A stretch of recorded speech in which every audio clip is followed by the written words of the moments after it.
Isso aí, pessoal, sejam bem-vindos a mais um curso da Provigel Odontologia, hoje com a Banquiban, e vamos iniciar aí com a aula de cirurgia e biossegurança.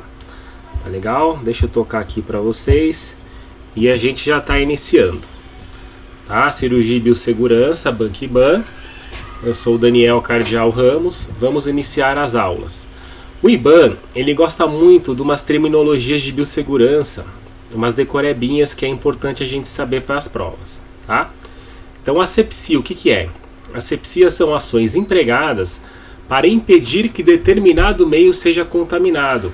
Então, por exemplo, luvas estéreis, campos cirúrgicos, propés, aquelas camisinhas que a gente coloca nas canetas ou na seringa tríplice para evitar a contaminação daquele instrumental ou daquela região. Inanimados. Tá? Agora, a antisepsia é o controle da infecção a partir do uso de substâncias biocidas que você pode estar usando em pele ou mucosa. Para você não confundir asepsia com antisepsia, eu gosto de falar do termo antisséptico bucal, que nós cirurgiões dentistas ouvimos bastante esse termo, tá legal? Então, antisséptico, antisepsia, substâncias biocidas que podem estar sendo utilizados tanto em mucosa quanto em pele, e a asepsia nos objetos inanimados. Tá legal? Aí tem umas terminologias de artigos segundo o risco e potencial de contaminação. Tá? Tem os artigos críticos, que são aqueles artigos destinados aos procedimentos invasivos em pele e mucosas adjacentes, nos tecidos subepiteliais e sistemas vasculares. Então tem penetração no sistema vascular. Por exemplo, bisturi, sindesmótomo, brocas, tem uma invasão profunda nos tecidos vasculares. São os artigos críticos. Já os artigos semicríticos, ele vai entrar em contato com a pele não íntegra, porém restrito às camadas de pele ou mucosas íntegras.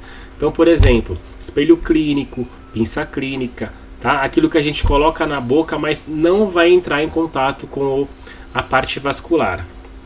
Tá? E tem os artigos não críticos, que são os artigos destinados ao contato com a pele íntegra e também que não entram em contato direto com o paciente. Por exemplo, um aparelho de raio-x, um amalgamador, tá legal?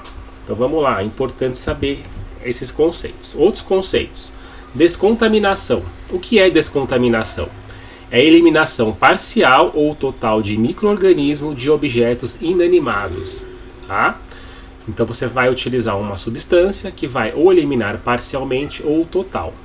A degermação já é uma redução ou remoção parcial de micro-organismo de tecidos vivos ou pele, por meios químicos ou mecânicos. Então a degermação, podemos dar como exemplo a lavagem de mãos. Tá? E a desinfecção é um processo físico ou químico que elimina as formas vegetativas de micro-organismos, exceto os esporulados, tá? O que vai matar os objetos esporulados são as esterilizações. Tá? Existe também 3 tipos de desinfecção. Tá? Desinfecção de atividade biocida baixa, ação contra formas vegetativas bacterianas. Desinfecção de atividade biocida intermediária, não destrói esporos também, tem ação sobre o bacilo da tuberculose, ampla ação sobre vírus e fungos, porém não destrói em todos. E a desinfecção de atividade biocida alta são eficazes contra formas vegetativas bacterianas também e alguns esporos. Porque para você realmente matar o esporo bacteriano, você vai lançar mão da esterilização. Aqui, pessoal, pode secar na prova, que é um tipo de degermação, são as lavagens das mãos, tá? Também conhecido como manilúvio. São medidas de higiene pessoal de impacto mais positivo na eliminação da infecção cruzada na clínica do dia a dia. A finalidade da lavagem das mãos é remover a sujidade e a microbiota transitória de locais de difíceis acessos, como pregas cutâneas e unhas, de preferência utilizando-se sabonetes líquidos e com refil. E aí está a técnica de lavagem de mãos. Sempre remover os adereços, os anéis, os relógios, umedecer as mãos, punhos em águas correntes, dispensar sabão líquido, cobrindo sempre mãos e punhos, ensaboar as mãos, limpar as unhas.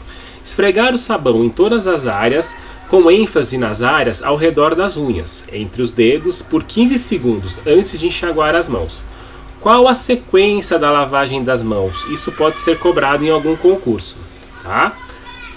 Palmas da mão, dorso das mãos, espaço entre os dedos, polegar, articulação, unha e pontas dos dedos em punhos, tá? Então você observe que sempre vai da parte mais contaminada para menos contaminada. E sempre repetir o passo anterior, tá legal?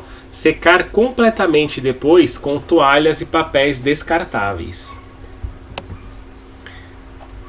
E aí, voltando ao processo de esterilização, é o processo de destruição de todas as formas de microbiota, inclusive as esporuladas, tá? Mediante a aplicação de agentes físicos e ou químicos. A esterilização deve ser precedida de lavagem e enxaguadura do artigo, tá? Então você não pode fazer o processo de esterilização com instrumental e material sujo, tá legal? Senão a esterilização não será completa. Existem dois tipos de esterilização principalmente. Calor seco, que é feito pela estufa, são materiais sensíveis ao calor úmido.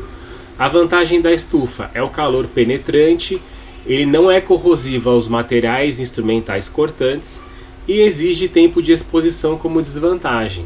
170 graus por 1 hora ou 160 graus por 2 horas. É muito incomum, nós vemos hoje em dia a utilização de estufa, mas pode cair no concurso público.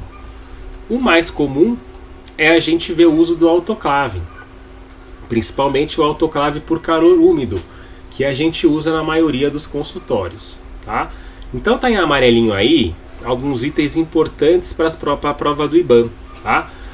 Quando ele falar de autoclave de gravidade, você vai guardar o termo 1 atmosfera, 121 graus Celsius e 21 minutos para o processo de esterilização. Se ele falar de autoclave de alto vácuo, aí são duas pressões de atmosferas, 132 graus Celsius por 4 minutos, tá? E como é que funciona a esterilização?